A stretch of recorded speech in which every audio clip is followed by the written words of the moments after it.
नमस्कार विद्यार्थी आणि पालक मित्रांनो, स्वागत आहे तुमचं परत एकदा डीपीटी मेडिकल कन्सल्टन्सी मध्ये।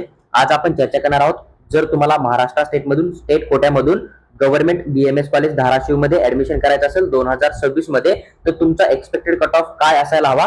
जर तुम्हाला कॅप राऊंड 1 मध्ये सीट अलॉटमेंट हवा असेल तर तुमचा ऑल इंडिया रँक किती असायला हवा त्याची आपण चर्चा करणार आहोत। त्याचबरोबर जर तुम्हाला कॅप राऊंड 3 किंवा कॅप राऊंड 4 मध्ये सीट अलॉटमेंट हवंय तुमच्या कॅटेगरी मधून, तर तुमचा ऑल इंडिया रँक किती असायला हवा याची आपण सविस्तर चर्चा करणार आहोत। म्हणजे मी जो काय first student all India rank share करणार आहे ना, एवढा जर तुमचा ऑल इंडिया रँक तुमच्या कॅटेगरी मधून येत असेल तर तुम्हाला कॅप राऊंड 1 मध्ये 100% सीट अलॉटमेंट होणार आहे।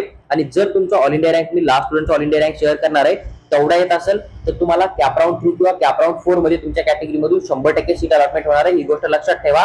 पण बऱ्याच कॅटेगरीमध्ये एकच जागा असते कॉलेजमध्ये, त्याच्यामुळे जो काय last student all India rank मी शेअर करतोय ना, तेवढा जर तुमचा ऑल इंडिया रँक येत असेल तरी तुम्हाला जो आहे तो पहिल्या राऊंड मध्ये सीट अलॉटमेंटचा चान्स लागू शकतो। ही गोष्ट लक्षात ठेवा। आता जर आपण सगळ्यात अगोदर एससी कॅटेगरीचा विचार केला तर एससी कॅटेगरी मधून 2,11,904 एवढा जर तुमचा ऑल इंडिया रँक येत असेल तर कॅप राऊंड 1 मध्ये तुम्हाला या कॉलेजमध्ये सीट अलॉटमेंट होऊ शकतं।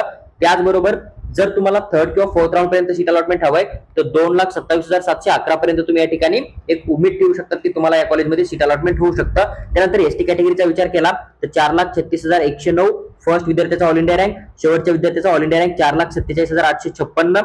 फीजे कॅटेगरी मधून जर आपण विचार केला 1,40,804 फर्स्ट विद्यार्थी, 1,40,804 लास्ट विद्यार्थी। आता मी तुम्हाला जसं एक्सप्लेन केलं होतं की काही कॅटेगरीसाठी जर एकच जागा असेल तर फर्स्ट विद्यार्थ्याचे ऍडमिशन जे असतं ते शेवटच्या विद्यार्थ्याचं ऍडमिशन असतं। म्हणजे जो राऊंड 1 चा कट ऑफ जाणार आहे तोच या कॉलेजसाठी व्हीजे कॅटेगरीचा लास्ट राऊंडचा कट ऑफ जाणार आहे। ही गोष्ट लक्षात ठेवा, तुम्हाला हे समजूनच काउन्सिलिंग करणे। त्यानंतर एनटीबी कॅटेगरीचा जर आपण विचार केला तर 2,28,097 फर्स्ट विद्यार्थ्याचा ऑल इंडिया रँक, 2,28,097 लास्ट विद्यार्थ्याचा all India rank.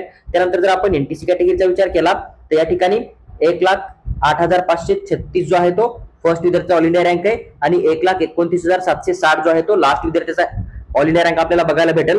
Entity category मधून 1,11,181 फर्स्ट स्टुडंट आणि लास्ट स्टुडंट पण तुम्हाला 1,11,181 वर बघायला मिळतोय। म्हणजे या कॅटेगरीसाठी पण जो फर्स्ट राऊंडचा कट ऑफ होता तोच लास्ट राऊंडचा कट ऑफ होता, कारण एकच जागा होती। पहिल्या राऊंड मध्ये एखाद्या मुलानं चॉईस फिलिंग टाकलं, त्याला सीट अलॉटमेंट झालं, त्यानं कॉलेज बुक केलं, त्या कंडिशन मध्ये त्यानं कॉलेज सोडलंच नाही। त्याच्यामुळे फर्स्ट राऊंड ते लास्ट राऊंड तुम्हाला या कॉलेजमध्ये एनटीडी कॅटेगरी मधून सेम कट ऑफ बघायला भेटणार आहे। कुठल्याही प्रकारे कट ऑफ डिक्रीज किंवा इन्क्रीज होताना दिसत नाहीये।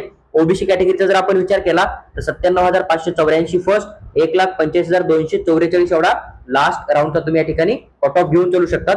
एसीबीसी कॅटेगरी मधून 1,06,466 फर्स्ट, 1,40,376 लास्ट।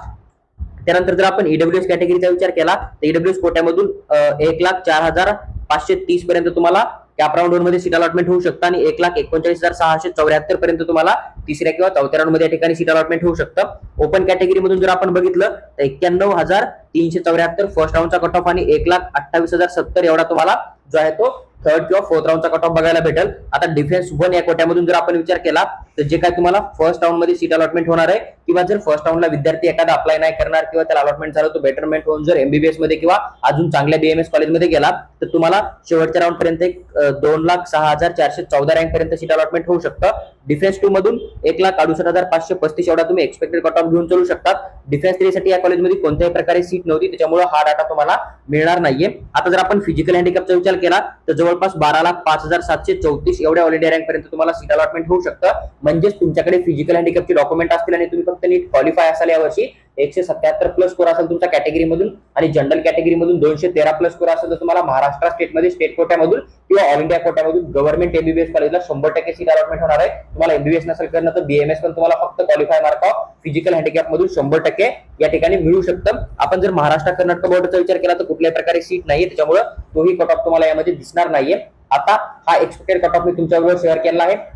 तुम्हाला येणाऱ्या काळामध्ये एमबीबीएस कोर्स बद्दल, बीएमएस कोर्स बद्दल किंवा अन्य कोर्स बद्दल मेडिकल फील्डच्या अशीच cut off, fee structure, seat, bond, penalty जर इन्फॉर्मेशन हवी असेल तर तुम्ही डीपीटी मेडिकल कन्सल्टन्सी चॅनलला सबस्क्राईब करून आमच्यासोबत जोडून राहा, जेणेकरून फ्युचरमध्ये कोणतीही अपडेट आम्ही शेअर करू ती तुम्हाला तात्काळ मिळत राहणार आहे।